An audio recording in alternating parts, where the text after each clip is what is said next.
I just really admire George. Please don't make any jokes. I can just already hear them. I can't now because you were too sweet. Now It's- I feel bad. I do. I admire him. I think he's a great actor, and he's an awesome person to share time with. And if you have to be away from your, family and your husband and all the comforts of your life, it's great to go someplace that's a great comfort. The fun part is this. The older you get, and if you're lucky enough, and most people aren't, lucky enough to sort of pick and choose, it's really nice to pick and choose the people that really love doing what they do. Julie loves to do what she does, and she does it beautifully, and she does it having fun. And honestly, I grew up cutting tobacco for a living, and I would see stories of some famous actor saying how miserable they were, and I was like, I'm cutting tobacco.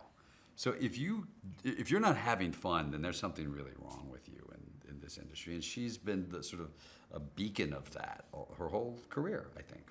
Unless there's something I don't know about. There's not, unfortunately. All right.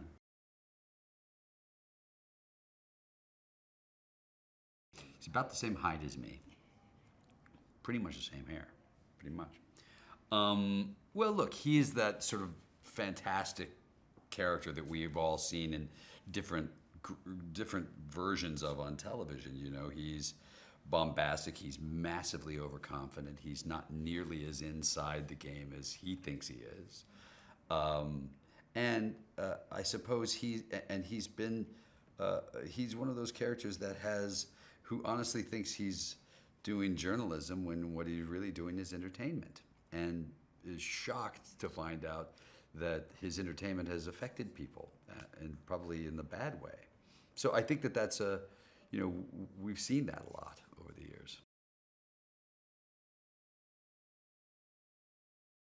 Well, I think sometimes God, am I the only one who doesn't understand all this stuff?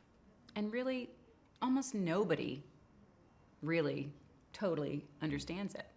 And it's designed that way, isn't it? So that it can't really be fully observed and regulated. And What's the testimonies of all the guys after 2008, and almost all of them, regulators, whoever you're talking to, they were all sort of like, well, we didn't know. And it's shocking how few people are actually understand what's going on, and that's sort of on purpose. It's done so that it is intentionally confusing. And I think part of the issue we had with the story and storytelling, it started early on in the script phase when Grant Hessov and I and Daniel and all of us were working on the screenplay, was to make the actual the financial stuff is less important than the story, than the characters, because the financial stuff, The Big Short did it pretty well, actually, I thought.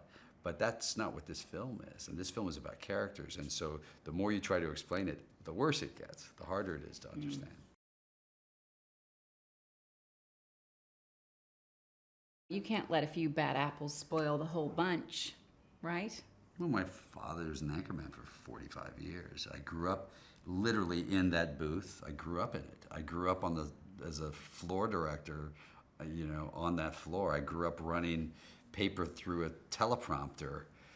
I was always around that. So I have this great love affair with news. I've written movies about it. I've spent a good portion of my life involved in it. I have a great love for it, and I also have I have a great love of holding them responsible when I think that they're not doing their job. I feel as if my father, I saw what they did to my father when he was a broadcaster and how those things changed. And what you pointed out earlier, which I think is really true, is that, it's not blaming the journalists, it's blaming the people who are, watch the movie network and all those things that Patty Chayefsky wrote about happened.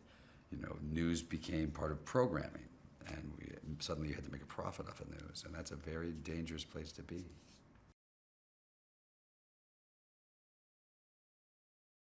We never saw her. Did we see her? No. No. Well, she was on a walkie-talkie. She was in her camper. Silverfish.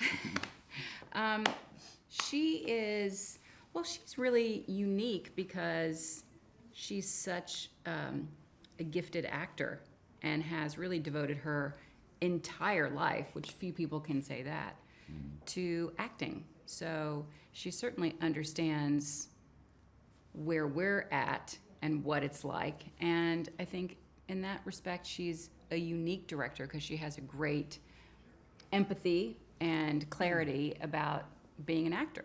You know, there's a secret to the whole acting thing, which is, you know, I mean, when you're directing them, is as a director, you know exactly what you want out of the scene, but you can't just tell the actor what to do because it doesn't really work that way. You know, they have to sort of organically figure it out.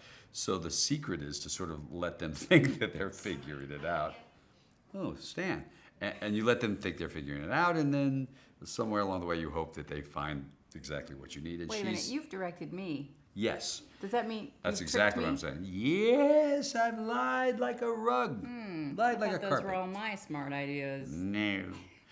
But she's really good at it. She's really She's really good at saying, well, if you want to do that, then you got to do that. You go, well, I don't want to do that. She goes, well, then you do that. Yeah. Which is what you wanted to do all